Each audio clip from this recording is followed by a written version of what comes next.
डोंगरामधलं natural spring water. हे हिमालया वाटेल ते ब्रँड आहेत ना, ह्याच्या पुढे बघायचं.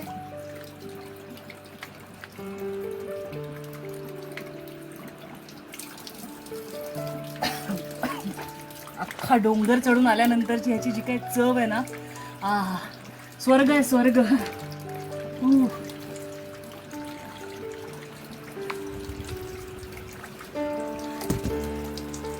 वाव, हे अमेझिंग आहे.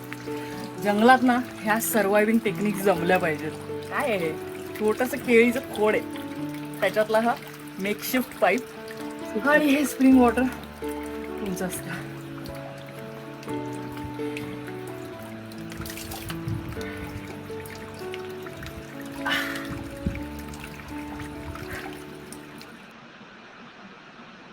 मस्तच मस्तच. Wow, super. वाव, मस्तच नम्रता. अतिशय सुंदर असा व्हिडिओ बनवलेला तू, खूपच छान. आणि चला आता मस्त. आणि वेलकम वेलकम नम्रता. थँक्यू. चला आता आपण भेटूया आपल्या प्रेक्षकांना. सो नमस्कार मैत्रिणींनो. हा बोल बोल, सॉरी बोल. म्हटलं येस, सगळ्यांना भेटूया, मी पण एक्साइटेड आहे. नक्कीच नक्कीच, खूपच छान. आणि खूप छान वाटतंय तुला आमच्या प्लॅटफॉर्मवरती आज इन्व्हाइट करून, आणि तुला बघताना, तुझा व्हिडिओ बघताना अतिशय सुंदर. आणि येस, आता आपण जाऊया आपल्या प्रेक्षकांकडे. तर मैत्रिणींनो नमस्कार, मी दर्शना. कशा आहात तुम्ही सगळ्याजणी? होप मजेत. आणि first of all thank you so much each and every one for all your love, care and support. ज्या पद्धतीचं प्रेम तुम्ही देतायत भरभरून, त्याबद्दल तुमच्या सर्वांचे मनापासून आभार. आणि खूप कमी दिवसामध्ये आपण भरपूर लोकांपर्यंत पोहोचलो आहोत, आणि त्यामुळे आपल्याला इतके छान छान प्रेक्षक आपल्याला भेटत आहेत. तर आज आपण पुन्हा एका आपल्या नवीन मैत्रिणीला घेऊन आलो आहोत इथे गप्पा मारण्यासाठी. आणि आपल्या गप्पांसोबत तुम्हाला बरंच काही शिकायला मिळेल, कारण अतिशय डायनामिक अशी पर्सनॅलिटी आहे ती. आणि तिचं नाव आहे नम्रता वागले. आणि जर तिच्या करिअरबद्दल किंवा तिच्याबद्दल सांगायचं झालं तर खूप काही सांगण्यासारखं आहे, पण तरी मी शॉर्टमध्ये तुम्हाला इंट्रोडक्शन देते. नम्रता एक पत्रकार आहे, एक रिपोर्टर आहे, त्याचबरोबर नम्रता एक प्रोड्युसरही आहे. आणि आपण आताच तिचा व्हिडिओ बघितला, अतिशय सुंदर आणि एक नावाजलेली अशी प्रसिद्ध, बऱ्याचशा महिलांना आणि बऱ्याचशा लोकांना माहिती पण आहे नम्रता. त्यामुळे मला जास्त काही नम्रताबद्दल बोलण्याची अशी गरज वाटत नाहीये. पण हा नम्रता, मी तुला फॉलो करते. I love the video you are making, आणि तुझा इन्फ्लुएन्स खूप छान आहे. आणि त्याचबरोबर एबीपी माझामध्ये पण नम्रताचं सध्या काम चालू आहे. तर over to you Namrata. And खरंच आम्हाला आज म्हणजे without wasting any time, we want to hear from you and we want to listen from you. आणि आम्ही सगळे खूप एक्सायटेड आहोत. So please introduce yourself Namrata. नमस्कार, मी नम्रता वागळे. कसे आहात? मला वाटतं हा आवाज तुम्ही एबीपी माझावर बरेचदा ऐकलेला असेल, माझ्या पेजवरनं सुद्धा तुम्ही वेगवेगळ्या व्हिडिओज मधून ऐकलेला असेल. सो येस, थँक्यू दर्शना. इतकं छान प्लॅटफॉर्म तुम्ही चालवताय. वुमेन एम्पॉवरमेंट ही काळाची गरज आहे, आणि तुम्ही अमेरिकेमध्ये बसून भारतातल्या किंवा जगभरातल्या महिलांसाठी हा जो प्लॅटफॉर्म चालवताय, खरंच हॅट्स ऑफ आहेत. तुमच्या प्रयत्नांना खरंच कौतुकाची दाद आम्ही दिली पाहिजे. माझ्याबद्दल थोडंसं सांगायचं झालं तर मी पेशाने पत्रकार आहे.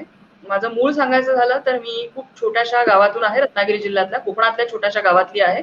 आणि तिकडेच माझं 10वी पर्यंतचं शिक्षण झालं. रत्नागिरी जिल्ह्यामध्ये मंडणगड तालुक्यात घराडी नावाचं माझं गाव, तिकडे माझं 10वी पर्यंतचं शिक्षण झालं.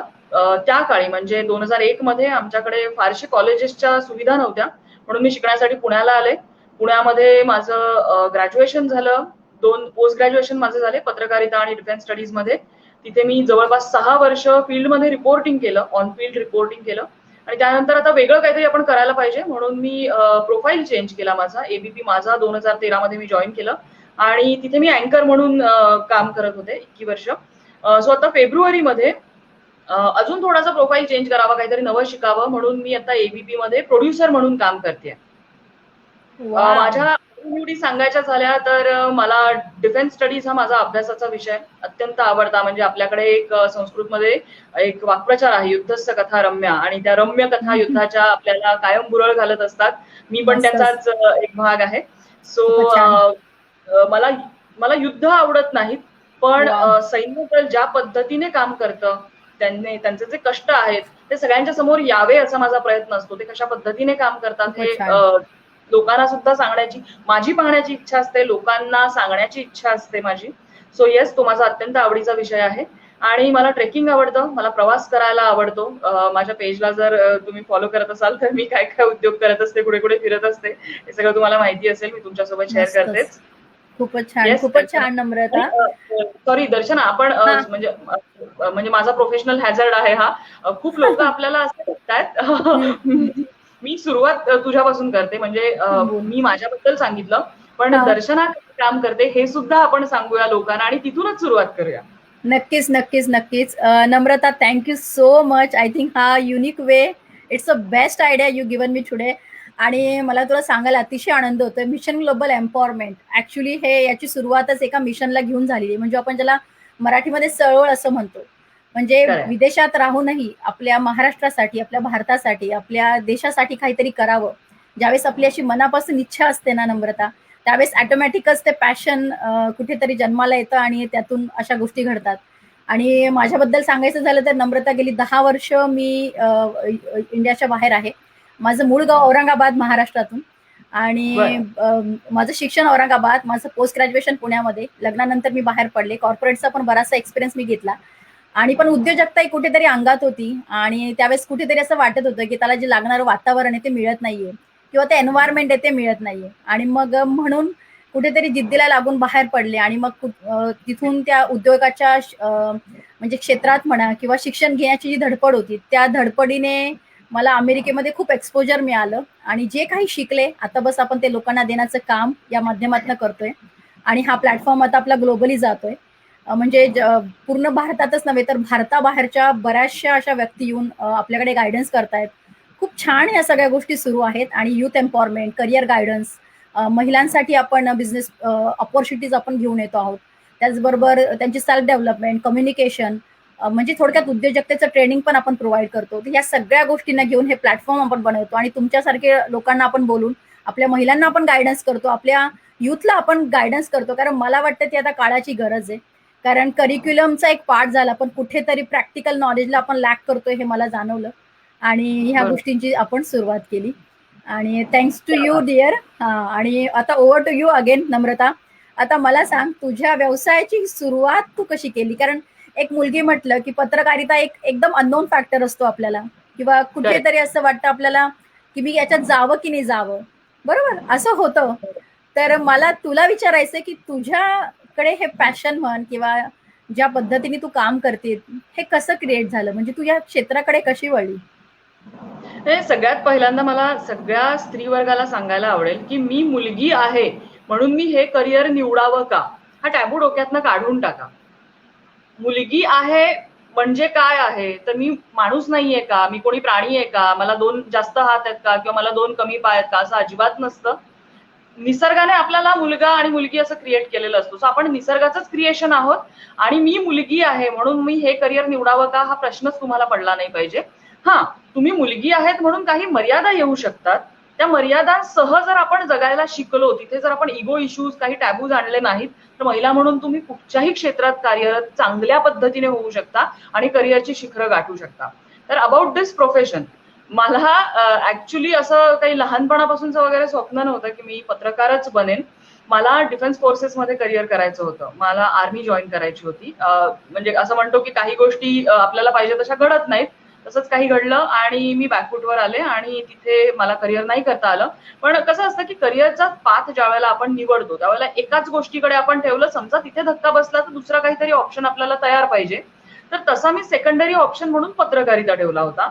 पत्रकारितेबद्दल मला काही फार माहिती होतं का, त्याच्यासाठी अभ्यास कसा असला पाहिजे, त्याचा पाया कसा रचला पाहिजे, वगैरे वगैरे सगळ्या गोष्टींबद्दल मी अनभिज्ञ होते.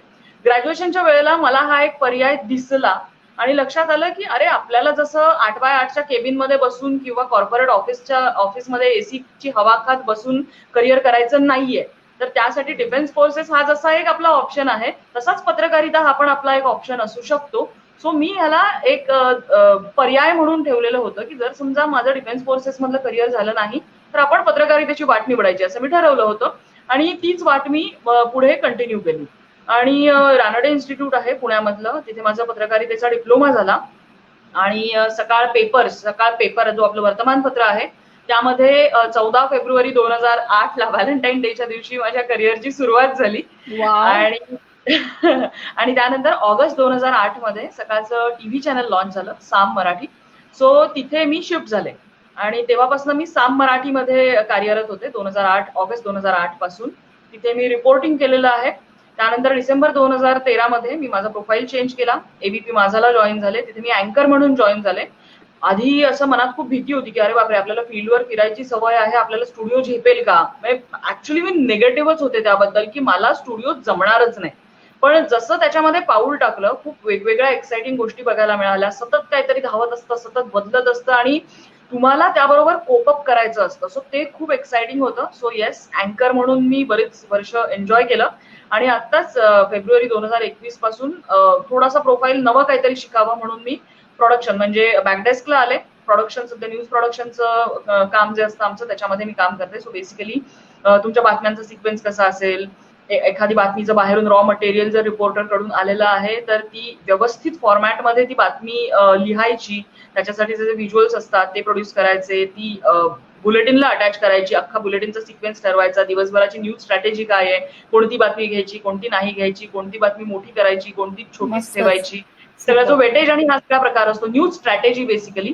सो ह्या सगळ्याची मी आता शिकतेय.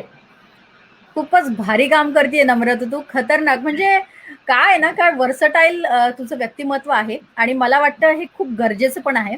कारण नम्रता बघ, मी जसं तुला म्हटलं की जसं मी पण पहिले कॉर्पोरेटमध्ये होते, मग छोटे छोटे उद्योग आपण करायचो, हातामध्ये भरपूर कला आणि भरपूर आपल्याकडे महाराष्ट्रात भरभरून आपल्याला कला मिळतात.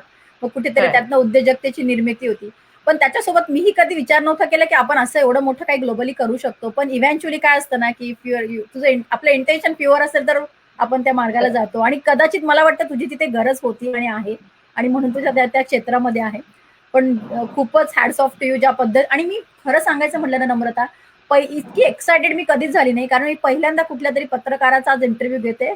ती सगळ्यात मोठी बाब आहे, कारण ती रियालिटी आहे ना लोकांपर्यंत अजून बऱ्याचशा लोकांपर्यंत पोहोचलेली नाहीये. म्हणजे इव्हन मला खूप भारी फिलिंग आहे की अमेरिकेतून कोणतरी माझा इंटरव्ह्यू करत. बिलकुल बिलकुल. आणि खरंच तुला सांगते ना, बघशील तू आता पुढच्या वर्षीपर्यंत आपल्या प्लॅटफॉर्म पर्यंत एवढ्या लोकांपर्यंत पोहोचणार आहे ना, की आपल्याला म्हणजे आता सुद्धा पण आपल्याकडे भरपूर असं सिक्वेन्स आहे. पण मला ज्या पद्धतीचं क्राऊड आणायचं आहे ना, तुला सांगते त्याला आपल्याला तर वेळ लागणार नाही. एवढ्या पद्धतीचे लोक आपल्याला जोडल्या जातात. इव्हन काल आपला पूर्ण कोविडमुळे पण खूप रिस्ट्रिक्शन्स असतील ना. Right right. त्यामुळेच आता. आणि तरी पण तुला सांगते, काल आपला जो एक आम्ही परिवार म्हणून ग्लोबल ग्रुप आहे, त्याच्यामध्ये पूर्ण एशिया, जवळपास गल्फ कंट्रीचे लोक होते. आणि आता ते सगळे आपल्या प्लॅटफॉर्मवरती येणार आहेत. Everybody's is exciting. आणि खूप खूप छान वाटतंय पण ह्या सगळ्या गोष्टी करत असताना. तर आता पुन्हा तुझ्याकडे येते मी आता नम्रता इथे, की I am so fortunate. First of all, you are so down to earth, you are so humble, आणि खूप छान वाटतंय तुझ्याशी बोलताना. तर आता माझा प्रश्न असा होता तुला, की बरेचशे लोकांना ना पत्रकारितेबद्दल म्हणा किंवा एक कुठली पण, तू सपोज एक सोशल फीड घे, त्यामध्ये बरेचसे गैरसमज असतात. बेसिकली तू टीव्ही म्हण किंवा ऍक्टर म्हण, लोकांना फेस करणं एवढं सोपं नसतं. आणि जरी आपण आपल्या डोक्यात नसलं तरी पण समाजामध्ये एक मुलगी म्हणून वावरताना किंवा बऱ्याचशा गोष्टी टॅकल करताना आपल्याला बऱ्याचशा गोष्टी फेस कराव्या लागतात. तर त्याबद्दल तू काय सांगशील? कारण पहिल्यांदा सगळ्यांच्या मनामध्ये ती भीती असते, बरोबर, कुठेतरी. तर भीती हा शब्द आपण थोडा काढून टाकला पाहिजे. आपण भीतीच्या ऐवजी आपण असं म्हणूया की एखाद्या गोष्टीचं आपण भान ठेवलं पाहिजे, की कुठली गोष्ट आपण करताना कुठे थांबायचं हे आपल्याला कळलं पाहिजे, ते भान असलं पाहिजे. भीती असायची काही गरज नाहीये. भान असणं हे खूप महत्वाचं आहे. म्हणजे तुमच्या हातून चुका होत नाही, चुका कमी होतात. म्हणजे चुकणं हा माणसाचा धर्म आहे. चुका दरवेळेला वेगळ्या चुका करा, पुन्हा पुन्हा ती चूक करू नका, असं आम्ही कायम आमच्या ज्युनियर्सना ऑफिसमध्ये सांगतो की तुम्हाला चुकायला मुभा आहे, चुका, पण एक चूक पुन्हा पुन्हा करू नका. 100 वेळा चुकलात तर 100 वेगळ्या चुका करा, त्यातनं आपल्याला शिकायला मिळतं. पण ज्या वेळेला तुम्हाला भान येतं एखाद्या गोष्टीचं, की मी काय करतेय किंवा मी करतेय ते काय आहे, याचं जेव्हा भान असतं त्यावेळेला तुम्हाला चुकायची शक्यता तुमची कमी असते. ती पॉसिबिलिटी आपण कमी करून टाकतो. भीती बाळगायची अजिबात गरज नाहीये. कारण मी काही चंद्रावर जाऊन रिपोर्टिंग करणार नाही, की चंद्रावर जाऊन आपल्याला पत्रकारिता करायची नसते. काही रॉकेट सायन्स वगैरे नसतं की आपल्याला रॉकेटवर बसवलं आणि दिलं सोडून, असं काही नसतं. सो पत्रकारितेबद्दल बरेच गैरसमज आहेत, जसं तू म्हणाली दर्शना, की आता रिपोर्टरकडे आपण जर बघितलं, बापरे ह्याचे खूप वरपर्यंत लागे बांधे असतात, मग ही लोक करप्ट असू शकतात, त्यांचे पॉलिटिकल, आपल्याला सिनेमामध्ये वगैरे दाखवतात ना की एका पत्रकाराच्या फोनवरती सरकार पडू शकतं किंवा विरोधी पक्षातला डिसिजन वगैरे घेऊ शकतो. चित्रपट आहे तो. म्हणजे पत्रकारांचे कॉन्टॅक्ट असतात, त्यांचे बऱ्याच राजकीय लोकांशी म्हणा, व्यावसायिकांशी, पोलीस अधिकाऱ्यांशी, प्रशासकीय अधिकाऱ्यांशी त्यांचे कॉन्टॅक्ट असतात. पण म्हणजे त्यांच्याबरोबर रोजची उठबस आहे, रोज त्यांच्याबरोबर बसून चहा पितात आणि मी म्हटलं, मी एक फोन केला की कुठल्या तरी जिल्ह्याचा जिल्हाधिकारी आपला निर्णय, असं काही होत नसतं. हे फक्त सिनेमापुरतं असतं. कारण आम्ही सुद्धा माणसं आहोत, आम्ही त्या समाजाचा, सिस्टीमचा एक भाग आहोत आणि त्या सिस्टीमला सिस्टीम आम्ही बदलण्यासाठी काम करतो का? तर जिथे चुकतंय ते नक्की बदलण्यासाठी आम्ही काम करतो. पण जे चांगलं चाललंय त्याच्यासाठी आपण का बदलायचं ते? त्याला अधिक चांगलं करण्यासाठी आपण प्रोत्साहन देऊ शकतो. सो पत्रकाराचा हाच अप्रोच असतो. दुसरी गोष्ट अँकरच्या बद्दल. अँकर काय करतात? अँकरला फक्त स्टुडिओमध्ये बसून वाचायचं तर असतं. एसी स्टुडिओमध्ये बसायचं आणि समोर जे दिसतंय ते वाचायचं. खरं सांगायचं तर अँकर आहेत, म्हणजे बुलेटिन्स वाचणं हे अँकरचं काम असतं. पण ते बुलेटिन वाचताना सुद्धा तुमच्या समोर जर 1 फूट बाय 1 फूटचा जो स्क्रीन असतो त्याच्यावर सतत अक्षर वर वर वर वर सरकत असतात आणि ती वाचताना तुमचं डोकं भिरभिरतं अक्षरशः. ते वाचताना तुम्हाला तपश्चर्याच लागते, तुम्हाला सवय लागते त्या सगळ्याची, तुम्हाला पेशन्स लागतात, तुमची पंचेंद्रिय जी आहेत, नाक कान डोळे घसा, जी आपली ज्ञानेंद्रिय आहेत, ती सगळीच्या सगळी स्ट्रीमलाईन असली पाहिजेत, एकत्र त्या बुलेटिन वरती काम करत असली पाहिजेत. नाही कसोटी असते त्या स्टुडिओमध्ये. एखाद्या वेळेस असं होतं की समजा प्रोड्युसरकडनं चुकून एखादा शब्द जर चुकीचा लिहिला गेला, तर ऍज अन अँकर ज्या वेळेला मी ती चुकीची गोष्ट वाचते त्यावेळेला समोरच्याला हे कळत नाही की ही प्रोड्युसरची चूक असेल, त्याला हेच कळतं की हा माणूस काहीतरी चुकीचं बोललाय. सो ती सगळी जबाबदारी, ते जे बर्डन आहे की कोणाचीही चूक, मी चॅनलचा जर चेहरा असेल अँकर म्हणून, तर कोणीही केलेली चूक ही माझ्या तोंडून वदली जाते, माझ्या तोंडून बोलली जाते. सो लोकांना वाटतं ती माझी चूक आहे, लोक तिथे माझी अक्कल काढू शकतात, मला जे काही लोकांच्या शिव्याशाप पडतात ते मला सहन करायचे असतात. सो अँकर म्हणून खांद्यावरती ते खूप मोठं बर्डन असतं. बरेचदा असं असतं की एखादी गोष्ट, म्हणजे आता समजा जसं मला आठवतं गोपीनाथ मुंडे आपले भाजपचे ज्येष्ठ नेते, आपले मंत्री होते त्यावेळेला, ते ज्या वेळेला गेले त्यावेळेला मला प्रॉम्प्टरवर काय लिहून देणार आहेत माझा प्रोड्युसर, की गोपीनाथ मुंडे गेले, मग त्यांचं पार्थिव बीडला आणलं गेलेलं आहे, मग तिथे पंकजा मुंडे आलेल्या आहेत, मुंडे, असं नाही लिहून दिलं जात. तिथे तुम्हाला जे दिसतंय कॅमेरावरती त्याविषयी बोलायचं असतं. गोपीनाथ मुंडे यांचा राजकीय करिअर कसं राहिलेलं आहे, सुरुवात कुठून झालेली आहे, त्यांनी करिअरमध्ये काय काय महत्वाचे डिसिजन्स घेतले याबद्दल बोलायचं असतं. हे सगळं मला प्रॉम्प्टरवर लिहून मिळत नाही. किंवा अजून आठवते मला, अब्दुल कलाम ज्या वेळेला गेले त्यावेळेला मी स्टुडिओमध्ये होते.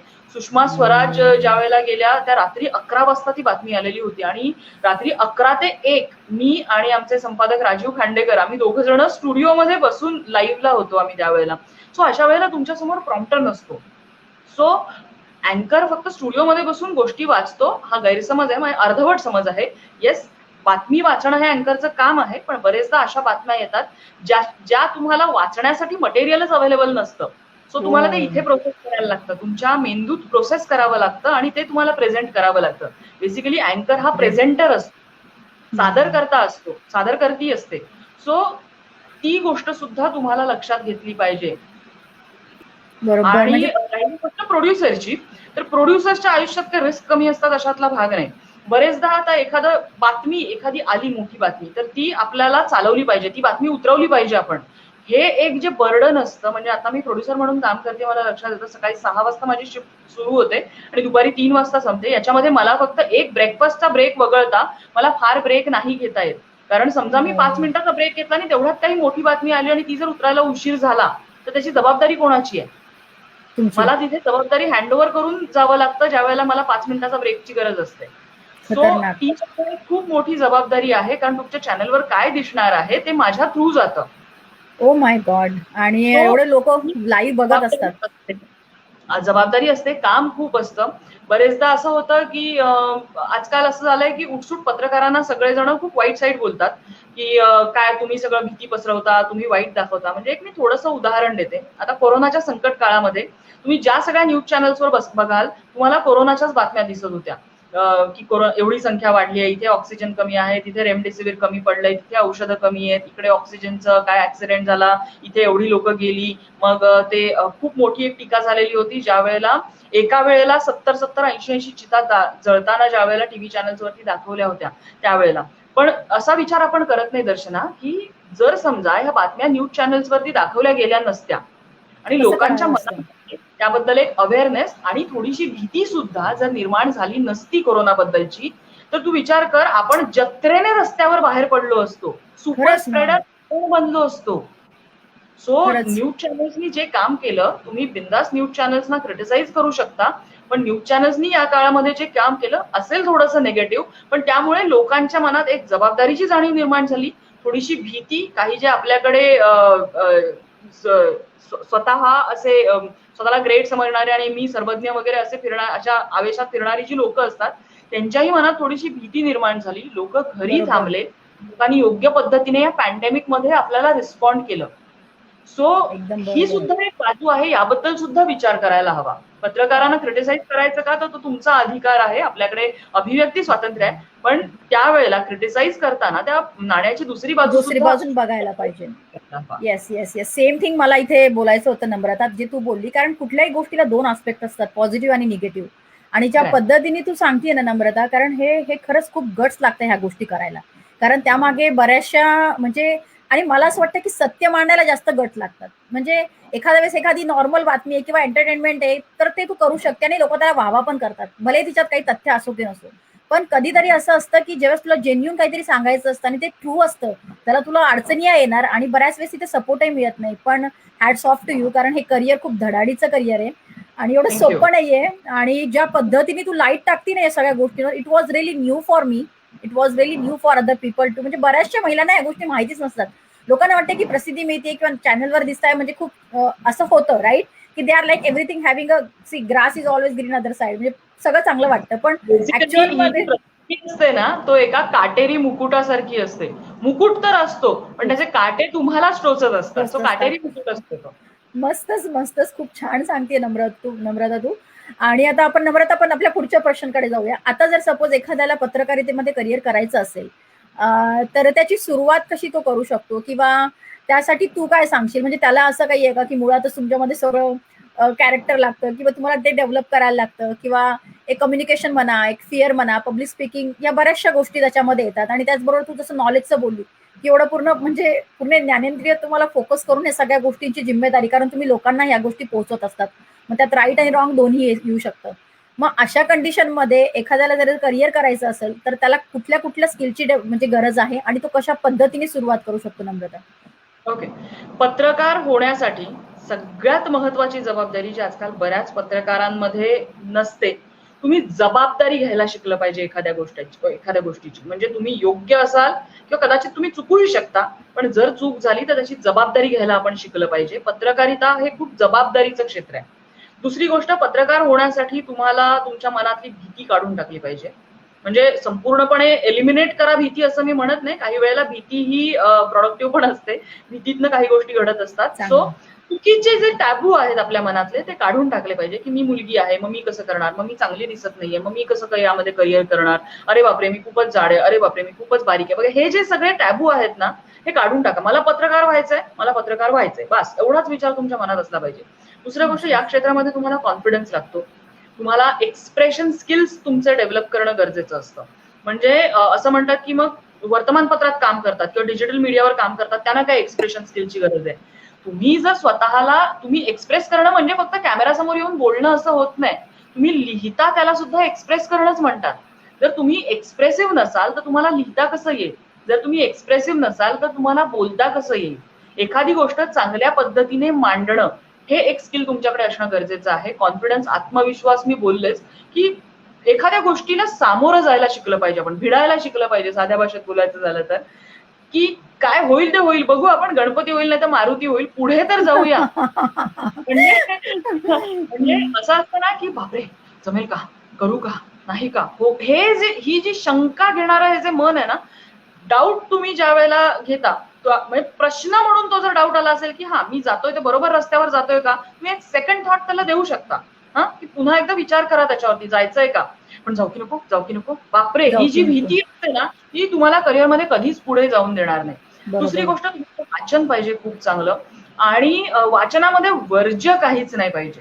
म्हणजे समजा आता एखादा आता पत्रकार, म्हणजे सामान्य माणूस, आपण साधा माणूस धरूया की ज्याला पत्रकार व्हायचंय, आणि समजा तो माणूस त्याच्या मनामध्ये काँग्रेस किंवा साम्यवादी विचारसरणी, ज्याला कम्युनिझम आपण म्हणतो, किंवा संघवादी उजवी विचारसरणी, राईट. त्यातल्या कुठल्याही एका गोष्टीबद्दल तिरस्कार असेल, तर बरेचदा असं होतं की आपण आपलं ज्ञान मिळवण्याचं जे साधन आहे त्याच्यामधनं या गोष्टी बदलून टाकतो, या गोष्टी आपण बाजूला सारतो.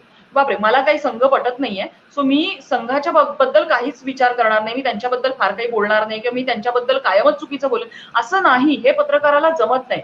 पत्रकार म्हणजे थेटच सांगते, तुम्ही पत्रकार असाल तो you should be jack of all.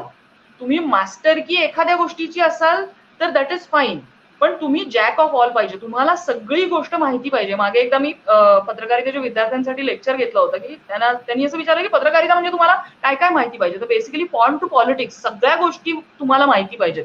मी ते पॉर्न हा शब्द वापरला, त्याच्याबद्दल आक्षेप काही जण घेऊ शकतात, पण मी या विषयावरती चर्चा घेतलेली आहे ज्या वेळेला आपल्या पॉर्न साइट्स देशात आपल्या बंद करायचा सरकारने निर्णय घेतलेला होता, त्याच्याविषयी मी चर्चा घेतलेली आहे, योग्य आहे, अयोग्य आहे, त्याचे परिणाम काय होतील. सो मला बेसिक नॉलेज पाहिजे की तिथे काय होत असतं, काय घडत असतं त्या गोष्टींवरती. सो असं टॅबू तुम्ही जर मनात ठेवून चाललात तर तुम्हाला या क्षेत्रामध्ये बरेच ब्लॉकेजेस लागतील. म्हणजे आपण म्हणतो ना की पन्हळीमध्ये चोथा अडकलेला असतो, 4 पन्हळी असतील त्यातल्या 2 पन्हळी ब्लॉक असतील ना तर ते पाणी व्यवस्थित वाहू शकत नाही. बरोबर, एकदम छान. आणि ब्लॉकेजेस काढायला शिका, ते टॅबू काढायला शिका. वर्ज्य कोणतीही गोष्ट नसते ज्या वेळेला आपल्याला ज्ञान मिळवायचं असतं. सो हातामध्ये आपण समजा अर्धा किलो समजा शेंगदाणे घेऊन आलो आणि ते पेपरमध्ये बांधून दुकानदाराने दिले, तो कागद उघडायचा आणि बघायचं त्याच्यावर काही आहे का जे मी शिकू शकतो. क्युरिओसिटी झाली पाहिजे. नजरेला रस्त्याने जाताना काहीतरी वेगळं दिसतंय तर डोकावून बघायला हरकत नाही. ट्रॅफिक जॅम करू नका, पण डोकावून बघायला नक्की हरकत नाही की तिथे काय चाललेलं आहे.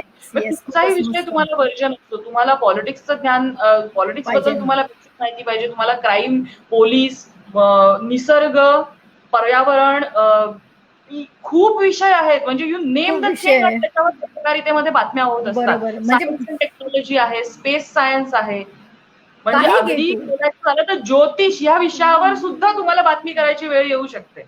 खूपच मस्त, खूपच छान नम्रता. आणि मला वाटतं ना की ज्या पद्धतीत तू सांगते, म्हणजे युएस मध्ये त्याला म्हणतात की always open your eyes and year.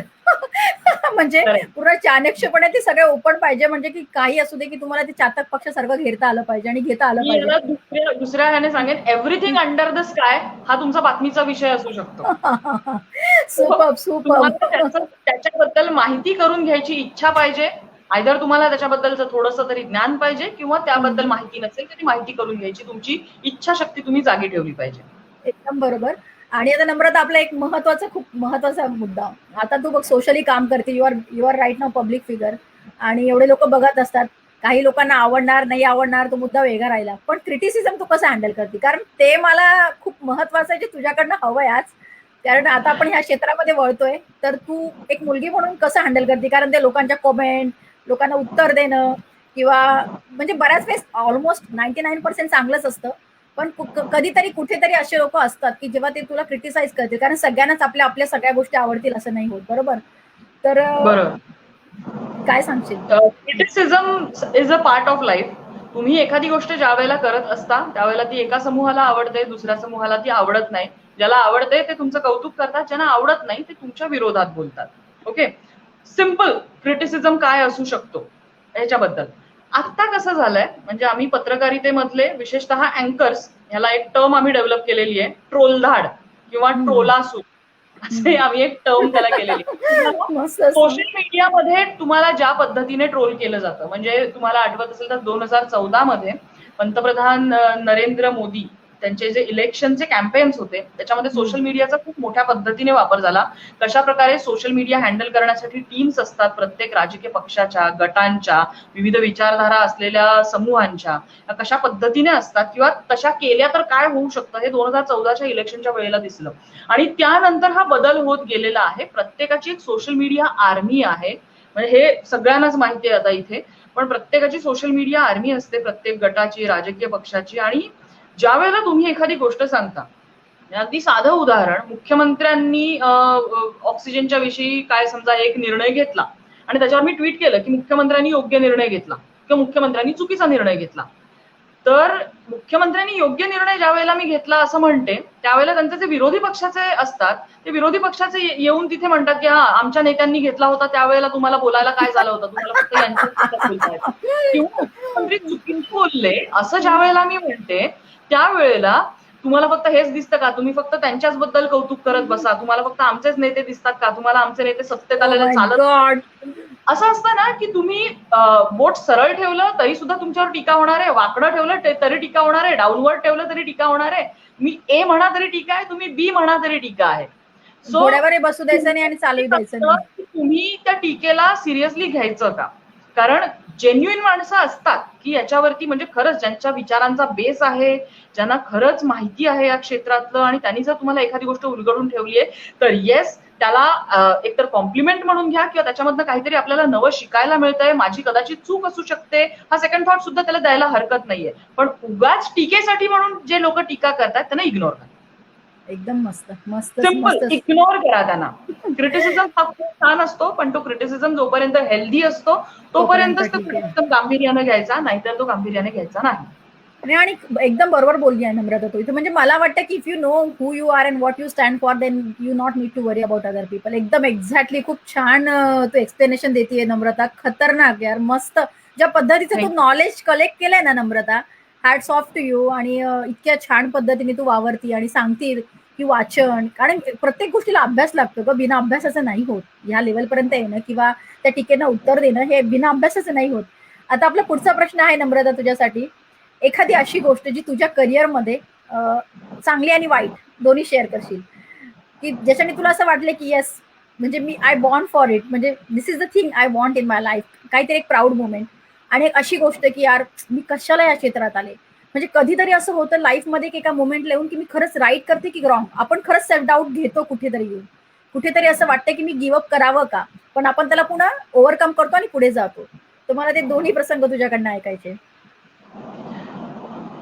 असं नाही सांगता, प्राऊड मोमेंट माझ्यासाठी खूप राहिलेले आहेत. म्हणजे स्वतःची शारीरिक क्षमता तपासणं ह्याची सुद्धा ट्रायल ज्या वेळेला झाली होती. म्हणजे असं असतं की काही वेळेला तुमचे संपादक तुम्हाला सांगतात की अरे ही चांगलं करते, हिलाच कंटिन्यू करू दे. तर अशा वेळेला 6 तास स्टुडिओमध्ये कंटिन्युअस अँकरिंग करणं, 6 तास. म्हणजे मला असं आठवत आहे बराक ओबामा यांचा पहिला भारत दौरा जो होता आणि पंतप्रधान मोदींबरोबर ते दिवसभर कुठे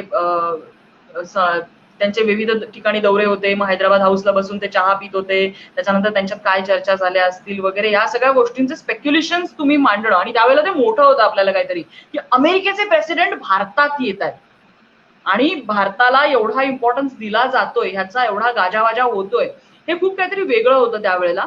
सो त्यावेळेला मला आठवतं मी सलग 6 तास स्टुडिओमध्ये होते.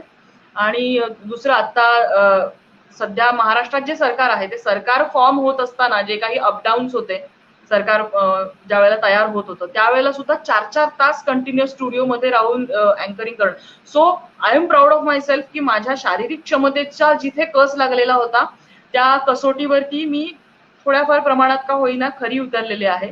दुसरा माझ्यासाठी एक प्राऊड मोमेंट होता, मी सियाचिन बेस कॅम्पला गेले होते, तिथे मी 3 दिवस राहिले होते, मी कव्हरेज केलेलं होतं तिथे. सो त्या बेस कॅम्पला तिथले जे कमांडंट होते, कर्नल होते, त्यांनी मला सांगितलेलं होतं की रिजनल मीडियामधून सियाचिन बेस कॅम्पला येणारा I am the first person, मी पहिली व्यक्ती आहे रिजनल मीडियातून. दिल्लीमधले लोक ज्यांचा डिफेन्स मिनिस्ट्रीशी थेट संबंध येतात ते लोक जातात, पण रिजनल मीडियामधून शक्यतो अशा स्टोरीज केल्या जात नाहीत. कारण आपल्या महाराष्ट्राचं आपण बघाल तर आपल्याला सीमा आहे, समुद्र सीमा आहे, पण ऍक्टिव्ह बॉर्डर ज्याला म्हणतो की जिथे डेली काहीतरी घडत असतं, दहशतवादी कारवाया म्हणा किंवा सैन्याच्या कारवाया म्हणा, असं नाहीये आपली सीमा. सो ह्या गोष्टींबद्दल आपल्याकडे अवेअरनेस कमी असतो आणि ते जे मला करायला मिळालं होतं आणि ते महाराष्ट्रातल्या जनतेसमोर जे मांडायला मिळालं होतं, that was a very proud moment for me. आत्ता अगदीच काल परवाची गोष्ट, नाशिक औरंगाबाद, मला जिल्हा आता क्लिक होत नाहीये पटकन, बरडवाडी म्हणून गाव आहे, त्या गावाबद्दलची बातमी एबीपी माझाने दाखवली होती की त्या गावात इतके वर्षानंतर सुद्धा वीज आलेली नाहीये. आणि एबीपी माझाच्या या बातमीचा इम्पॅक्ट झाला आणि एबीपी माझाची अॅनिव्हर्सरी ज्या दिवशी होती 22 जूनला, त्याच दिवशी त्या गावामध्ये वीज पोहोचली आणि लोकांनी गुढ्या उभारल्या होत्या आणि त्याच्यावर थँक्यू एबीपी माझा असं लिहिलेलं होतं. तो आमच्यासाठी खूप मोठा अभिमानाचा क्षण होता. म्हणजे हा सगळ्या आमच्या टीमसाठी होता, पण being a part of the team हा खूप अभिमानाचा क्षण होता की काहीतरी करू शकलो, कुठल्या तरी नागरिकांच्या आयुष्यामध्ये जो अंधार होता तो अंधार आम्ही दूर करू शकलो. ह्या ज्या सकारात्मक बातम्या असतात त्या खूप बळ देणाऱ्या असतात. खूप अभिमान वाटतो अशा गोष्टींमुळे. असं आजपर्यंत फार कधी झालं नाहीये की मी हे करिअर निवडायलाच नाही पाहिजे होतं. करिअरचा त्रास नाही होत कधी, पण मला मला शहराचा आणि शहरातल्या ट्रॅफिकचा आणि पोल्युशनचा खूप त्रास होतो. सो बरेचदा असं वाटतं की मी पत्रकार होण्याच्या ऐवजी शिक्षक झाले असते तर मी काय वेगळं केलं असतं. माझी अशी इच्छा होती की मी जर पत्रकार झाले नसते तर मी कदाचित शिक्षक झाले असते. मला शिकवायला खूप आवडतं, मुलांमध्ये रमायला खूप आवडतं. किंवा मी सरळ आता गावामध्ये जाऊन शेती करू का, असे सुद्धा विचार माझ्या मनामध्ये येतात काही वेळेला, की बास झालं आता शहर, आता परत आपण गावाकडे जाऊया, असं काही वेळेला होतं, वाटतं. थोडंसं नैराश्य येतं किंवा माझी थॉट प्रोसेस पण सुरू आहे त्याच्यावरती की आपल्याला हे करता येईल का. पत्रकारितेमध्ये बरंच एक्सप्लोर केलं, आता आपण गावाकडे जाऊया, तिथे काहीतरी करूया, तिथल्या लोकांसाठी काही करता येईल का, खूप असं ज्या मस्त वेळेला थॉट प्रश्न आहे हा. पडतात. खूपच मस्त. सो हा असं म्हणजे नैराश्य कधी आलं नाहीये किंवा असं कधी वाटलं नाही की अरे बापरे मी आयुष्यात खूप मोठी चूक केली पत्रकार होऊन वगैरे, नाही, असं म्हणजे एखादी अडचण, थोडक्यात आयुष्यात. अडचण मला हे विचारायचं की एखादा प्रसंग की ज्याला ओव्हरकम करताना थोडा त्रास होतो, राईट? खरं सांगू का, म्हणजे हे जे त्रास असतात ना हे खूप सुसह्य असतात. म्हणजे मला ह्या गोष्टी मी खिचगणतीत कधी नोंदणी करून ठेवत नाही या गोष्टींची. कारण सांगते तुम्हाला, आता एखादी गोष्ट समजा, आता खूप पाऊस पडतोय आणि मुंबई कंबरभर पाण्यामध्ये बुडलेली आहे आणि मला ऑफिसला जायचंय किंवा मी ऑफिसला अडकलेली आहे आणि बापरे मला खूप अडचण आली माझ्या ऑफिसला जाताना, असा ज्या वेळेला विचार येतो की अरे बापरे शी नाही पाहिजे हे का. किंवा अख्ख्या कोविडच्या काळामध्ये ज्यावेळेला दुनिया वर्क फ्रॉम होम करत असताना आम्ही सगळे ऑफिसला जात होतो. निम्म ऑफिस आमचं कोविडने डाऊन असताना सुद्धा आम्ही त्याही परिस्थितीत ऑफिसमध्ये काम करत होतो. तर त्यावेळेला नैराश्य येऊ शकलं असतं की बापरे शी, आपण अशा काय क्षेत्रामध्ये आलोय की आपण घरी थांबून सुरक्षित राहू शकलो असतो. पण तिथे मी ज्या अडचणीत आहे, माझ्यापेक्षा अडचणीमध्ये खूप लोक आहेत ज्यांना आज ऑक्सिजन मिळत नाहीये, ज्यांना आज योग्य ट्रीटमेंट मिळत नाहीये, ज्यांना आज रेमडेसिवीर मिळत नाहीये, ज्यांना हॉस्पिटलमध्ये बेडच मिळत नाहीये, किंवा ज्यांना माहिती नाहीये कोविड झाल्यानंतर काय करावं, किंवा अशी अनेक लोक होती की ज्यांना आपल्याला कोविड झाला हे माहितच नव्हतं. सो माझ्यापेक्षा त्यांच्या अडचणी 100 पटीने जास्त होत्या. सो मी अशा गोष्टींची नोंद नाही ठेवत, कारण त्यावेळेला मी अशा लोकांकडे बघते ज्यांच्या अडचणी माझ्यापेक्षा खूप जास्त आहेत. त्यांच्याकडे बघितल्यानंतर आपल्या अडचणींवरती आपल्याला पाऊल ठेवून वर चढायला फार वेळ नाही लागत किंवा खूप ताकद लावावी लागत नाही. खूपच मस्त नम्रता. आणि मला वाटतं जो पॉझिटिव्ह आउटलुक आहे ना, त्यामुळेच तुला कधी त्या गोष्टी म्हणजे अशा तू सिरियसली नाही घेतल्या किंवा त्यामुळे कदाचित तुला त्या हेवी नाही वाटल्या. सिरियसली नाही घेतल्या मी, त्यांची अशी आठवणीने नोंद करत ठेवले नाही. माझ्या रेझ्युमे मधली गोष्ट नाही केली मी ती की बापरे मी एवढ्या मोठ्या गोष्टीवर मात करून आज माझं करिअर केलं. हे मी कधी रेझ्युमे मध्ये ठेवलं नाही, कारण माझ्यापेक्षा खूप अडचणी असलेली खूप लोक आहेत. सो मी केलंय हे त्या तुलनेत काहीच नाहीये असं मला वाटतं. त्याच्यामुळे फार नोंद नाही करत त्याची, नोंद ठेवत नाही. नाही, आणि सगळ्यात महत्वाचं म्हणजे ज्या पद्धतीने तू सांगितलं ना की आपल्यापेक्षाही, म्हणजे आपण काय म्हणतो ना की नेहमी आपल्यापेक्षा खालच्या लोकांकडे बघावं की ते कुठे आणि देवाणी परमेश्वराने आपल्याला कुठे ठेवलंय. आय थिंक तो खूप महत्वाचा मुद्दा आहे. मला वाटतं त्याच्याने जे इंटरनल सॅटिस्फॅक्शन जे आपल्याला मिळतं ना, कारण आपल्याकडे जे नाही आपण ते त्याकडे बघतो की माझ्याकडे नाही, हे असतं तर किती छान झालं असतं. पण जे नाही, जे आहे त्याची व्हॅल्यू करणं ही खूप मोठी शिकवण आज तू आम्हाला दिली. आणि आता आपला पुढचा प्रश्न मला कोणीतरी विचारला त्याच्यामध्ये की मॅडम फॅमिली, मग आता तुम्ही मला सांगा की आता एवढं 24/7 there is no routine, continue काम, अशा कंडिशन मध्ये हेल्थ, फॅमिली कसं मॅनेज करते नम्रता तू? खरं सांगू का, अगेन पत्रकारांच्या बद्दलचा हा एक खूप मोठा टॅबू आहे की बापरे पत्रकार म्हणजे 24 तास कामात वगैरे, असं काही नसतं. एखादा दिवस असतो, 2 दिवस असतात की ज्या वेळेला 24 तास तुम्हाला पांथीत राहायला लागतं. येस, बातम्यांचे अपडेट घेण्यासाठी तुम्हाला 24 तास कान, फोन सगळं जागं ठेवायला लागतं, पण म्हणजे तुम्ही 24 तास फील्डवर अडकून आहात असा भाग नसतो. इतरांपेक्षा कदाचित कामाच्या वेळा पत्रकारांच्या जास्त असू शकतात, पण तुम्हाला वेळ काढता येतो तुमच्या फॅमिलीसाठी वेळ देता येतो. तुमची ती इच्छाशक्ती पाहिजे. फॅमिली सपोर्टिव्ह असणं हे खूप महत्वाचं आहे. माझी फॅमिली आता खूप सपोर्टिव्ह आहे. म्हणजे आमच्या घरामध्ये सगळेच काम करतात बेसिकली. माझा नवरा जॉब करतो, मी जॉब करते. माझ्या सासूबाई आणि सासरे दोघंही 60+ आहेत. खरं तर त्यांचं रिटायर व्हायचं वय, पण ते दोघं काही रिटायर होत नाही. दोघंही योगामध्ये PhD आहे त्यांची आणि त्यांच्या त्यांच्या करिअरमध्ये वेगळं काही करत असतात, समाजसेवा करत असतात, वर्कशॉप्स घेत असतात, योगा प्रसार करत असतात. सो ते त्यांच्या त्यांच्या गोष्टींमध्ये बिझी असतात. सो आम्ही सगळ्यांना एकमेकांची स्पेस दिलेली आहे. आम्ही आडकाठी करत नाही की माझ्यासाठी तुम्ही थांबून राहा तर तुमच्यासाठी मी थांबून राहिलं पाहिजे, अशी आम्ही आडकाठी एकमेकांना करत नाही. कुटुंब म्हणून ज्या जबाबदाऱ्या असतात ते प्रत्येक जण आपापली जबाबदारी पार करतं. सो असं सपोर्टिव्ह कुटुंब असणं खूप गरजेचं असतं बरोबर, खूपच पत्रकारांसाठी, मस्त. विशेषतः मुली ज्या पत्रकार आहेत त्यांच्यासाठी, आणि त्यांचं सासरचं घर सपोर्टिव्ह असणं हे खूप गरजेचं असतं. एकदम बरोबर. आणि मला वाटतं कोणीतरी विचारत होतं की you are married or unmarried. आता त्यांना उत्तर मिळालंय यू आर मॅरिड या. हो, मी आय थिंक मला वाटतं तुझी मुलगी बघितलेली मी आता कुठल्या तरी एका नाही, व्हिडिओ ती माझी मध्ये. भाची आहे. भाची ती आहे का? माझी okay okay yes okay, yes तुझी माझ्या भाची आहे. नंदेची मुलगी आहे ती. आणि तो अच्छा मामीचा अच्छा. लाडोबा आहे एकदम.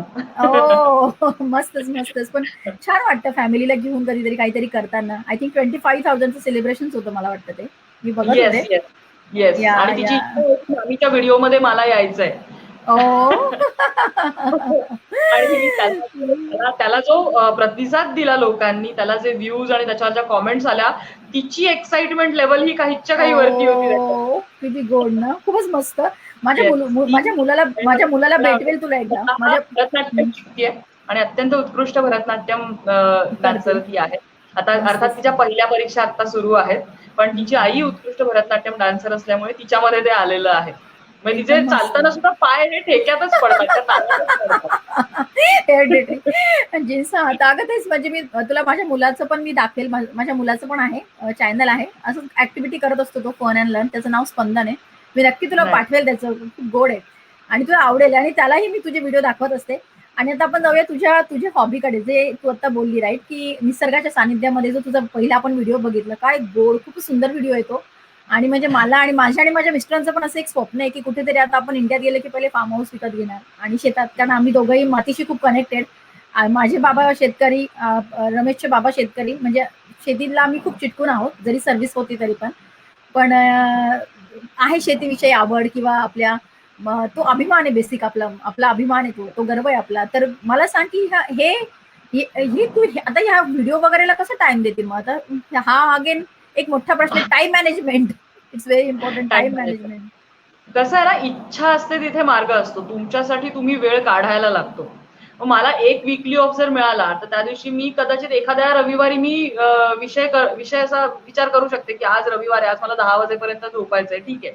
पण मी प्रत्येक रविवारी जर असा विचार जर करायला लागले तर मला माझी आवड जोपासता नाही येणार. माझ्या आवडीसाठी मला काही गोष्टी ह्या त्या वेळेत बसवल्याच पाहिजेत. जसं 2 आठवड्यापूर्वी मी गुमतारा नावाचा माझा पहिला, आता 2021 मधला पहिला मान्सून ट्रेक झाला. भिवंडी जवळ इकडे गुमतारा नावाचा किल्ला आहे. त्या किल्ल्यावर मी गेलेले होते आणि आम्हाला असं वाटलं की पाऊस येईल, कारण वेदर फोरकास्ट होता पावसाचा, पण पाऊस काही आला नाही. त्याच्यामुळे रस्त्यात झरे नव्हते आणि गुमतारा हा तसा बऱ्यापैकी उंच किल्ला आहे. आम्हाला जवळपास 2.5 तास लागले वर पोहोचायला, चालत चालत जायला. सो पाणी तोपर्यंत आमचं संपलेलं होतं. सो करायचं काय, तर तिथे आमच्या बरोबर एक लोकल माणूस होता. तो म्हणाला, झऱ्याचं पाणी पिणार का? म्हटलं हो पिणार. तर झरे म्हणजे काय, त्याचे खूप ऍक्टिव्ह झालेले नव्हते की तुम्ही असं ओंजळ धराल आणि त्याचं पाणी येईल आणि ते हो तुम्ही पिऊ. सो तिथे बाजूला ही जंगली केळी जी असतात ना, हो त्या हो हो. केळीचं पान तोडलं आणि त्याचा मधला जो देठ असतो, जो तुम्हाला आठवेल असा पन्हळीसारखा तो देठ असतो. दिसतोय सो ना. तो देठ, हा, तर तो देठ तिथे ते खडकांमधनं जे पाणी झिरपत होतं त्याला लावला आणि ते पाणी प्यायलेले होते मी. ते बघायला पण इतकं सुंदर वाटतंय, खूप गोड. आणि ती ना त्या दगडातल्या पाण्याची जी चव असते ना, अमेझिंग असते. म्हणजे स्वतः मी चव घेतली ती, मस्त असतं ते. मला वैयक्तिक ट्रेकिंग खूप आवडतं, प्रवास खूप आवडतो, वेगवेगळ्या ठिकाणी फिरायला आवडतं. सो जशी वेळ मिळते, जशा सुट्ट्या मिळतात, मी फिरत असते तिकडे. म्हणजे अगदी माझ्या गावाला जरी गेले तरी वेगळी जागा आपण काय बघितलं नाहीये किंवा एखाद्या ठिकाणी वेगळं काय झालेलं आहे ते जाऊन बघून यायचं, हिंडायचं, फिरायचं, हे माझं सतत चालू असतं. कधी कधी मी स्वतःबद्दल असं म्हणते, स्वतःबद्दलच सॅर्कॅस्टिकली म्हणते की मी भटक्या नक्षत्रावर जन्माला आले बहुतेक. Good so good good good good good. असं होतं की करिअरच्या याच्यात सुट्ट्या फार मिळत नाहीत. पत्रकारितेमध्ये आणखीन एक लक्षात घ्यायला हवं, सुट्ट्या फार मिळत नाहीत. सो ज्या सुट्ट्या मिळतात त्याच्यामध्ये आपल्याला वेगळ्या कुठच्या ठिकाणी फिरता येईल का, कुठे जाता येईल का, असं आम्ही प्रयत्न करत असतो, मी आणि माझा नवरा ऋषभ. आमचं गोवा हे अतिशय आवडतं ठिकाण आहे. गोव्याला मी बरेचदा जात असतो आणि गोवा इतकं सुंदर आहे आणि बीचेसच्या पलीकडचं गोवा एक्सप्लोर करणं हे बरेचदा आम्ही करत असतो आणि दॅट इज अमेझिंग. खूप छान आहे. गोव्यात अनेक हिडन बीचेस सुद्धा आहेत, अनेक धबधबे आहेत, लेणी आहेत, जंगलं आहेत. रिझर्व्ह फॉरेस्ट गोव्यामध्ये खूप सुंदर आहे, ज्याच्यामध्ये 12 महिने वाहणाऱ्या नद्या आहेत, धबधबे आहेत. सो अमेझिंग असतं ते. अशा काही काही वेगळ्या गोष्टी आम्ही एक्सप्लोर करत असतो. प्रवासामधनं ना तुम्हाला प्रत्येक वेळेला काहीतरी वेगळं शिकायला मिळतं, नवीन काहीतरी टेक्निक तुम्हाला. तिथली स्थानिक लोक आहेत, मग त्यांचे फूड कल्चर तुम्हाला बघायला मिळतात. ते लोक कसे जगतात, त्यांच्या आयुष्यातली एखादी गोष्ट आपल्याला शिकायला मिळते. जसं आम्ही आता गोव्याला गेलो होतो आणि तिकडे टिपिकल एक गोवन डिश आहे, पिकलेल्या अननसाची भाजी. ती इतकी छान होती. मला पिकलेल्या अननसाचा फक्त जॅम मी हलवा खाल्लेला आहे. मी हलवा खाल्ला आहे. पिकलेल्या अननसाचा शिरा करतात ते माहिती. पिकलेल्या अननसाची भाजी ही एक काहीतरी नवीन डिश मला कळली होती. सो अशा खूप छान मस्त नव्या गोष्टी तुम्हाला कळत असतात तिकडे. जसं आता मी लेहला ऑफिशियल ड्युटीसाठी गेलेले होते, तिथे पॅनगॉंग सो एरियामध्ये गेले होते. पॅनगॉंग सोला मी पहिल्यांदा, म्हणजे लेहची माझी दुसरी ट्रिप आहे, पण पॅनगॉंग सोला मी पहिल्यांदा गेले होते. पॅनगॉंग सो भागात अजून वीजच पोहोचलेली नाहीये. सो तिथे एक तर सोलर पॉवर साठीचे त्यांचे छोटे छोटे प्लांट्स लावलेले असतात, किंवा डिझेल आणि जे आपलं इंधन असतं ते इंधन वापरून ते तिथे जनरेटर्स चालवतात. बरं, ते जनरेटर्स सुद्धा फक्त 3-4 तास संध्याकाळचा एवढंच असतं. तिथे पाण्याचा दुष्काळ आहे. आणि तुम्हाला असं वाटेल की उशाला पॅनगॉंगसो आहे आणि इथे पाण्याचा दुष्काळ का, तर पॅनगॉंगसो हे खारट पाण्याचं तळं आहे आणि तिथे डोंगरामधला बर्फ ज्या वेळेला वितळतो आणि त्याचं पाणी होऊन जेव्हा त्याचे झरे बनतात तेव्हा त्या लोकांना पाणी मिळतं, अन्यथा त्या लोकांना पाण्यासाठी खूप त्रास सहन करावा लागतो. ह्या अशा अनेक गोष्टी आहेत की बर्फ असलेले डोंगर आहेत आणि बाजूला पॅनगॉंग तळ आहे, तिथे पण पाण्याचं दुर्भिक्ष असू शकतं. आणि तिथे गेल्यानंतर तुम्हाला एक गोष्ट शिकायला मिळते की आपण जसं ना टॅपचं पाणी भसाभसा वाया घालवतो किंवा जेवण अर्धवट सोडून देतो, रिसोर्सेस आपण वाया घालतो, त्या क्षणाला तुम्हाला अपराधी वाटायला लागतं. तिथे ऑक्सिजनची कमतरता, वीज नाही, अन्न लिमिटेड, पाणी लिमिटेड, इतक्या लिमिटेड गोष्टीमध्ये सुद्धा तिथे ते लोक आनंदाने जेव्हा जगतात ना, तेव्हा आपल्याला आपला कॉम्प्लेक्स यायला लागतो की देवाने इतकं भरभरून दिलंय आणि आपण ते वाया घालवतो. ही खूप मोठी गोष्ट तुम्हाला शिकायला मिळते. म्हणजे प्रवासात अशा खूप गोष्टी शिकायला मिळतात. सो ज्यांना प्रवासाची आवड आहे, ज्यांना शक्य आहे, त्यांनी प्रवास करा. प्रवासासाठी खूप पैसा लागतो असं काही नाही, तुम्हाला बजेट ट्रिप्स करता येतात, पण त्यातनं जो अनुभव तुम्हाला मिळतो ना तो अमेझिंग असतो. एकदम मस्त नम्रता. आय थिंक मला वाटतं नम्रता, हे बघ मी आता 10 वर्ष खूप सिंगापूर फिरले किंवा US मध्ये जवळपास ऑलमोस्ट मी फिरले, मलेशिया, म्हणजे बऱ्यापैकी माझं फिरून झालंय. पण ज्या पद्धतीने तू आपल्या भारताविषयी जे निसर्गाचं वर्णन करते ना, तू माझी क्युरियोसिटी डबल केली. तुला माहितीये मला आतापर्यंत फक्त स्पेसिफिक गोष्टी माहिती होत्या, केरळ, मुन्नार, एवढं असं आपल्याला थोडंफार माहिती होतं मला, कारण मी कधी औरंगाबादच्या बाहेर पण नाही पडलेली, म्हणजे महाराष्ट्रात असताना खरं सांगायचं झालं तर. पण आता मी तुला सांगते ना, जेव्हा कधी मी भारतात आता वापस येईल ना, पहिले आमचं ठरलेलं आहे की आम्हाला पूर्ण पहिले भारत टूर करायची. मी म्हणते ना की जगाला जाण्यापूर्वी पहिले आपल्या स्वतःला ओळखा, आपल्या स्वतःला तुम्ही ओळखा. आणि खूप छान आणखी एक अमेझिंग अशासाठी आहे ना की आपल्याकडे असं म्हणतात की 12 कोसावर पाणी बदलतं आणि भाषा बदलते. इतका विविधतेने नटलेला आपला देश आहे. प्रत्येकाच्या आयुष्याकडे बघण्याचा दृष्टिकोन वेगळा आहे, आयुष्य जगण्याची पद्धत वेगळी आहे. सो ते आपल्याला छान शिकवतं. एकदम बरोबर. आणि तू म्हणशील ना, तूच बघ ना, मराठीच भाषा बघ, तू विदर्भाची मराठी बघ, आपली खानदेशची मराठी बघ, मराठवाड्याची मराठी बघ, पुणेरी मराठी बघ, मुंबईची मराठी बघ, कोकणी मराठी बघ, इतकं व्हरायटी ऑफ फ्लेवर आहे ना त्याच्यामध्ये. म्हणजे मी आता पण, आणि जेवणाचं पण बघ, तू पुरणाची पोळी बघ, खानदेशामध्ये आपल्याकडे मांडे केले जातात. म्हणजे प्रत्येक गोष्टीमध्ये म्हणजे विविधतेने नटलेला भारत जो म्हणतो ना आपण, त्याच्यात खरंच आहे. फक्त ते तुमच्याकडे ती डोळस म्हणजे काय म्हणतात त्याला, नजर पाहिजे ते बघण्यासाठी आणि ते घेण्यासाठी. खूपच मस्त.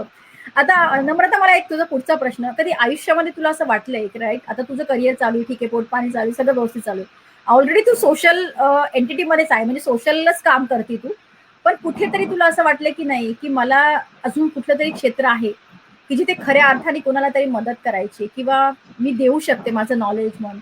कारण प्रत्येक वेळेस पैशाचीच मदत गरजेची नाहीये किंवा प्रत्येक वेळेस पैशानेच माणूस मोठा होत नाही. जसं आता माझं एक होतं की आता एका लेवलला आल्यावर कुठेतरी वाटलं की नाही आपल्याला कुठेतरी एका लेवलला जाऊन काम करायचंय, ग्राउंड लेवलवरती जाऊन काम करायचंय, कोणाला तरी द्यायचंय.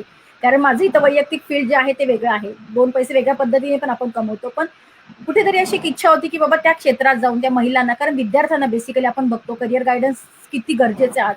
म्हणजे विद्यार्थी ग्रॅज्युएशनला जातो तोपर्यंत त्याला माहिती नसते की त्याला काय करायचं, म्हणजे कोणीतरी म्हटलं म्हणून तो त्या फील्डमध्ये असतो, किंवा भाऊ असतो म्हणून तो असतो, किंवा ऍक्च्युअल मध्ये त्याच्या खास खळगा काय, डायरेक्ट इंटरव्ह्यू गेल्यावरती काय फेस करायला लागतं, अगोदर काय फेस करायला लागतं, या गोष्टींमध्ये खूप तफावत असते.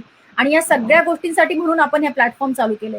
तसं तसं तुझी इच्छा काय, म्हणजे तुझं करिअर सोडून किंवा एक पत्रकारिता किंवा तुझं एक पब्लिक जरी सोडलं तुझं कॅरेक्टर, तर तुला कुठे खऱ्या अर्थाने मदत करायला आवडेल किंवा डिवोट करायला आवडेल, काही नॉलेज असो मला की शिकवायला आवडेल. म्हणजे मला एक असं जाणवलं की मी स्वतः खेडेगावातली आहे. सो खेडेगावातली जी मुलं असतात ना, त्यांचा स्टर्डीनेस चांगला असतो. म्हणजे अशा फालतू गोष्टीने ढासळत नाहीत. नाही ते त्यांची त्यांची मानसिक ताकद खूप चांगली असते, कारण त्यांना प्रत्येक पदोपदी त्यांना सर्व्हायव्हलसाठी संघर्ष करायला लागतो जगण्यासाठी. सो त्या संघर्षातनं ती कणखर, कठोर, स्ट्रॉंग बनत बनतात. असतात. हा मुलांना आपण कुठे दिशा दाखवू शकतो का? म्हणजे बरेचदा कसं असतं की घरची परिस्थिती फार चांगली नसते, त्याच्यामुळे आई वडिलांची एक इच्छा असते की पोरानं शिकावं आणि नोकरी करावी. पण त्या मुलानं नोकरी करता करता स्वतःचा विकास, आत्मविकास जो म्हणतो आपण, स्वतःचा विकास त्याने कसा करावा, मग त्याला आपण एखादी प्रवासाची संधी देऊ शकतो का, किंवा माझे अनुभव मी त्याला सांगू शकते का, किंवा आयुष्याकडे बघण्याचा त्याचा दृष्टिकोन मी अजून थोडासा शार्प करू शकते का. तर या दृष्टीने मला कुठेतरी प्रयत्न करायचे. पण अर्थात माहिती नाही, अजून मला रस्ता सापडला नाहीये तो कसा करायचा आहे त्यासाठी, पण शोधणं सुरू आहे माझं. असं नाही की 4 लोक येतील आणि मला रस्ता दाखवतील, पण कसं असतं की आपल्याला एखादी गोष्ट जेव्हा मनापासून करायची असते ती मनात रुजणं गरजेचं आहे. दुसरा सांगतोय म्हणून ती केली आपण, तर तिथे मन लागत नाही तुमचं 100%. कराल तुम्ही, पण तुमचं मन 100% लागत नाही. मी वैयक्तिक अशी आहे. सो ती गोष्ट मनात तुम्ही ते बीज रोवून रुजणं ते गरजेचं आहे. सो बीज रोवलेलं आहे, त्याचं रोपटं कसं होतं, त्याचं झाड मोठा वृक्ष कसा होतो, त्यासाठीचे आता मार्ग प्लॅन आहे. शोधणं माझं सुरू आहे. काय करता येईल, कारण कसं असतं, तुमच्या हातामध्ये काही पैशांचं खूप मोठं घबाड नसतं. तो तुम्ही आर्थिकदृष्ट्या एखादं इन्फ्रास्ट्रक्चर उभं करू शकतो. मी त्या मुलांसाठी एखादी शाळा उभी करू शकेन का, तर माझी आता ती आर्थिक क्षमता नाहीये. पण या मुलांशी मी संवाद साधू शकेन का, त्यांच्याशी बोलू शकेन का, त्यांना काही म्हणूनच शिकवू माहितीये, म्हणूनच मी नॉलेज आणि एज्युकेशन हा शब्द वापरला. सुधा मूर्तींनी सांगितलेलं आहे की तुम्हाला समाजसेवा करायला पैशाची गरज नसते. गरज नसते. आणि तेच मी येस. तुला ते मला तुला इथे सांगायचं होतं आता, म्हणून मी विचारलं की पैशाच्या ह्याच्याने नाही विचारत. काम सुरू आहे, रस्ते शोधायचं काम सुरू आहे. रोपटा म्हणजे बीज रोवलेलं आहे, हळूहळू होईल त्याचाही रोपटा. मी वेळ देते स्वतःला त्यासाठी, नक्कीच बघूया. नक्कीच नक्की अगं, आणि ते होईल बघ. काय माहितीये का, इच्छा तिथे मार्ग, जसं तू बोलली. आणि तुला खरं सांगू का मी, मला वाटतं की पैशाने तू फक्त एकदा एम्पॉवर करू शकते, पण जेव्हा तू नॉलेज किंवा एखाद्याला कॅपेबल करते ना, तू त्याला आयुष्यभर स्वतःच्या पायावर उभं करू शकते. आणि मी तुझ्याशी इतकं रिलेट करते, कारण माझे मिस्टर रमेश, लाईक हीच म्हणजे अशा गावात नाही रमेश, की जिथे माझं लग्न झालं तरी एक गाडी जात नव्हती, 4 व्हीलर जात नव्हती, एवढी कंडिशन बेकार. दूर दूरपर्यंत बससाठी यायला लागायचं. शाळा तर प्रश्नच नाही, म्हणजे त्यांना 10वी पर्यंतची शाळाच त्यांनी कशी काय कुठून घेतलेली. त्यानंतर मग बरेच कष्ट करून, आई वडील पण शेतकरी, आणि त्यानंतर ते तिकडं म्हणजे औरंगाबादला आलेले. भावानी बरेचशी सपोर्ट केल्यामुळे आज काही असू दे, जे आहे ते आम्ही आहोत. तर सांगायचं तात्पर्य असं ना, की खरंच त्या लोकांमध्ये असतं तू गावाकडची मुलं बघितली ना, ती खरंच ढासळत नाही. आणि मी म्हणायचे रमेशला की रमेश, तुला असं वाटलं नाही का की तू म्हणजे तुझं एवढं कम्फर्टेबल झोन, आणि एकदम आल्यावरती सगळं कॉम्पन्सेट करायचं, कॉम्प्रोमाइज करायचं, मग कुठेतरी आपल्याला इंग्लिशचा टच नसतो, कुठेतरी शाळेचं बॅकग्राऊंड तेवढं हायर लेवलचं नसतं, मग तुम्ही इंटरनॅशनली मुलांसोबत कॉम्पिट करताय किंवा टेक्निकल लोकांसोबत काम करतायत. मग अशा वेळेस पण रमेश नेहमी एकच म्हणायचं की दर्शन, मला एक माहिती आहे की मी खूप बेटर नाहीये किंवा खूप डाऊन नाहीये, पण मला माहिती की मला काढताना लोक 4 वेळेस विचार करतील. So that's how I be. म्हणजे तसं एक डेव्हलपमेंट जी त्यांनी स्वतःची केली आहे किंवा एका लेवलला आणून ठेवलंय ना, आणि मला वाटतं ते आपल्या प्रत्येक गावाकडच्या मुलामध्ये आहे, प्रत्येक आणि गावाकडच्या एक्झॅक्टली मुलीमध्ये ही मुलं जी असतात ना, ती खूप स्ट्रॉंग असतात. स्ट्रॉंग त्यांना असतात. दृष्टी असते, त्यांना दृष्टिकोन देणं गरजेचं असतं. खरंच तो एकदम मस्त. माझे आई वडील सुशिक्षित होते, शिक्षक होते, त्यांनी मला तो दृष्टिकोन दिला, त्यांनी मला रस्ता दाखवला आणि त्याच्यावर चाल म्हणून सांगितलं, आणि मी चालले त्याच्यावरती. पण प्रत्येक मुलाचे आई वडील, गावातल्या मुलाचे आई वडील हे सुशिक्षित असतीलच असं नाही, त्यांना आपल्या मुलाला दृष्टिकोन देणं जमेलच असं नाही. ते ताकद देतील त्याला, पण दृष्टिकोन देण्यासाठी त्या मुलांना आपल्याला मला काहीतरी करायची इच्छा आहे. बघूया आता कसा मार्ग सापडतो. नाही, आणि हेच माझं पेन होतं ऍक्च्युली. ज्यावेळेस मी जरी सिटीमध्ये होते किंवा औरंगाबादमध्ये होते, पण तरी पण त्या लेवलचं वातावरण नव्हतं ग. की कोणीतरी उद्योगाला हात घालावा किंवा काहीतरी मोठं करावं. फक्त एवढंच माहिती होतं की ग्रॅज्युएशन झालं की जॉब करायचा असतो, जॉब आले की 2 पैसे मिळतात आणि मग लग्न होतं. एवढंच माहिती होतं. खरं सांगते, बी ऑनेस्ट. म्हणजे पण आता कुठेतरी कळायला लागलंय की आपलं व्हिजन जर ब्रॉड असेल ना, तर मार्ग ऑटोमॅटिक मोकळे होतात. आणि ते खरंच अजून आपल्याकडे मला वाटतं महाराष्ट्रात बऱ्याचशा भागामध्ये ते लॅक आहे. आणि म्हणून असं खरंय. तुझ्या माध्यमातून म्हणा किंवा अशा बऱ्याचशा आपले जे काही गेस्ट येतात ना, त्यांना बोलवण्याचं कारण तेच असतं. कारण प्रत्येक जण कुठल्या ना कुठल्या स्ट्रगल मधून गेलो असतो. कारण victory never come before struggle. तर पहिले स्ट्रगल करायला लागते, नंतर विक्ट्री येते. आणि खूप छान तुझा प्रवास तू सांगितलाय. खूप छान विजन तुझा आहे. एक शेवटचा प्रश्न, एक मेसेज तू आपल्या प्रेक्षकांना काय देशील? आणि last but not the list, आपल्या या प्लॅटफॉर्म बद्दल तू काय सांगशील? आधी प्लॅटफॉर्म बद्दल सांगते. सांग. वुमेन एम्पॉवरमेंट हा शब्द खूप जबाबदारी असलेला शब्द आहे. जसं तू आता मगाशी सांगितलंस की एम्पॉवरमेंट पैशाने आपण एका क्षणासाठी करू शकतो, पण एम्पॉवरमेंट हा शब्द जर आपण एक्सप्लोर करून बघितला तर फक्त त्यामध्ये पैसे येत नाहीत, त्यामध्ये ज्ञान येतं, दृष्टिकोन येतो, विजन तुम्हाला येते, एक वजन असतं, एक जबाबदारी येते. सो ह्या सगळ्या गोष्टी एकत्र करून विमेन्सची एम्पॉवर त्यांना करणं, त्यांना ती ताकद देणं, सक्षमीकरण त्यांचं करणं, ही हे खूप जबाबदारीचं आत्मनिर्भर. काम आहे. बरेचदा असं होतं की या बाबतीत अनेक स्युडो कल्पना असतात. म्हणजे आपण ज्याला म्हणतो ना की पोकळ कल्पना असतात. त्या पोकळ कल्पनातून बाहेर राहून विमेन एम्पॉवरमेंट जर झाली तर स्त्रियांच्या दृष्टीने तो एक शाश्वत विकास, एक शाश्वत विकास. सक्षमीकरण ते असेल. आणि ज्या पद्धतीने मी तुमचं पेजवरती मी काम पाहिलं, ज्या पद्धतीने तुम्ही ग्रासरूट लेवलवरती पोचायचा प्रयत्न करताय, जसं तुम्ही म्हणालात की अजूनही हे छोटं रोपटं आहे, तर म्हणजे माझ्या शुभेच्छा आहेत तुम्हाला की विदिन नो टाइम ह्या छोट्याशा रोपट्याचा वटवृक्ष मोठा व्हावा. आणि खूप शुभेच्छा आहेत तुम्हाला. आपल्या सगळ्या प्रेक्षकांना काय सांगेन तर थांबू नका कुठेही, चालत राहायचं पुढे. जे साचलेलं पाणी असतं ना डबक्यातलं, ते गढूळ असतं, त्याच्यावर गढूळ शेवाळ, असतं. त्याच्यामध्ये बॅक्टेरिया आणि इतर सर्व अनवॉन्टेड गोष्टी येतात. पण जे वाहतं पाणी असतं ना, ते वाहतं पाणी कायमच स्वच्छ राहतं, शुद्ध राहतं, खळाळतं राहतं, त्याची ऑक्सिजन लेवल चांगली असते त्या पाण्यामधली. सो वाहतं राहा, सतत पुढे चालत राहा. मागच्या पास्ट मध्ये खितपत राहायचं नाही, फ्युचरच्या ड्रीम्स मध्ये अडकायचं नाही, प्रेझेंट मध्ये चालत राहायचं, आत्तामध्ये जगायचं, आजमध्ये आत्तामध्ये जगायचं. जाऊन. खूपच छान, मस्त तर मेसेज. ते खूप महत्वाचं असतं. आणि त्या रस्त्यावरती चालल्यानंतर मला नाही वाटत कोणाला निराशा येईल किंवा कोणाला ताकद हरल्यासारखं वाटेल. कारण आपल्याला माहितीये संघर्ष असेल तर संघर्ष, केक वॉक असेल तर cake walk, we are ready for that. मस्तच, सो मस्त. चालत राहा. खूप खूप छान मेसेज दिला नम्रता तू. आणि तू एक आता जी बोलली ना की बऱ्याच ठिकाणी पोकळ कल्पना, ते खरंच आहे ग. कारण लोकांना काय वाटतं की पैसा कमवणं म्हणजे एम्पॉवरमेंट आहे. पण ऍट्स इट्स कम्प्लिटली, म्हणजे माझ्याकरता ठीक आहे, तुम्हाला एक पैसा एका लेवलला मदत करू शकतो. पण आता जर एखाद्या लेडीकडे आता भरपूर पैसा पण आहे आणि नवरा गेला, पण तिला जर मनी मॅनेजमेंट नसेल, तर शी इज नॉट एम्पॉवर. कारण त्याला पण ती हँडल करण्याची पात्रता ही आपल्याला त्यांना द्यायची असते. एक एज्युकेशन द्यायचं असतं. आता कुणाकुणाचे प्रोडक्ट्स आपल्याकडे इतके छान आहेत महिलांचे, पण कम्युनिकेशन नसतं, मार्केटिंग नसती. आणि तुला सांगते नम्रता, या विषयाला जेव्हा मी हात घातला, मग वुमेन असू दे की युथचं पण, कारण युथ उद्याचं फ्युचर आहे. त्यामुळे त्यांना पण त्या बेसिक गोष्टी मिळणं ही काळाची गरज आहे. आणि म्हणून आपण काय केलंय की मी पूर्ण 5ही पिलर त्यांचे आपण काम करतो. एक असं की फक्त फायनान्शियल एक पिलर झाला, पण त्यासोबत आपलं त्यांचं स्पिरिच्युअल असू दे, त्याचबरोबर त्यांचं इमोशनल असू दे, त्याचबरोबर त्यांचं सामाजिक असू दे, सोशल पिलर असू दे, या सगळ्या भागांना धरून आपण प्रोग्राम बनवलेला आहे. आणि या सगळ्या म्हणून आपल्याकडे येणारी लोक कुठल्याही स्पेसिफिक कॅटेगरीची किंवा स्पेसिफिक जाती धर्माची किंवा स्पेसिफिक फील्डची नसतात. ती प्रत्येकातून, म्हणून त्याला ग्लोबल आपण ठेवलेलं आहे की मग तो हिंदी भाषिक का असो किंवा इंग्लिश असू दे किंवा मराठी असू दे, प्रत्येकाकडनं काहीतरी शिकण्यासारखं असतं. आणि मला वाटतं की मी जे इथं शिकले, कारण बऱ्याच वेळेस मला मराठी लोक इथे ज्यावेळेस नव्हते किंवा ज्यांनी मला सपोर्ट नाही केला, अशा वेळेस मला खूप नॉर्थ इंडियन आणि साऊथ इंडियन पण भरपूर सपोर्ट इथे केलेला आहे. आणि मला खरंच म्हणजे जेव्हा आपण म्हणतो ना की ग्लोबल किंवा भारत आपण ही कल्पना बोलतो ना, तर त्यावेळेस ह्या सगळ्या गोष्टी येतात. आणि खरंच जर जिद्द असेल तर ह्या सगळे लोक तुम्हाला ऑटोमॅटिकच उभं राहतात मदत करायला. पण जो मेसेज तू दिला, या प्लॅटफॉर्मला ज्या शुभेच्छा दिल्यात, त्याबद्दल खूप खूप धन्यवाद तुझे. आणि तू अशीच येत राहा, आमच्या महिलांना गायडन्स करत राहा, युथ एम्पॉवरमेंटसाठी आपण काम करूया. आणि तुला कुठल्याही क्षेत्रात माझी गरज लागली किंवा कुठेही तुला असं वाटलं की दर्शना इथे काहीतरी हेल्प करू शकते, काहीतरी कॉन्ट्रीब्युट करू शकते, आय विल ऑलवेज देअर. कधी पण.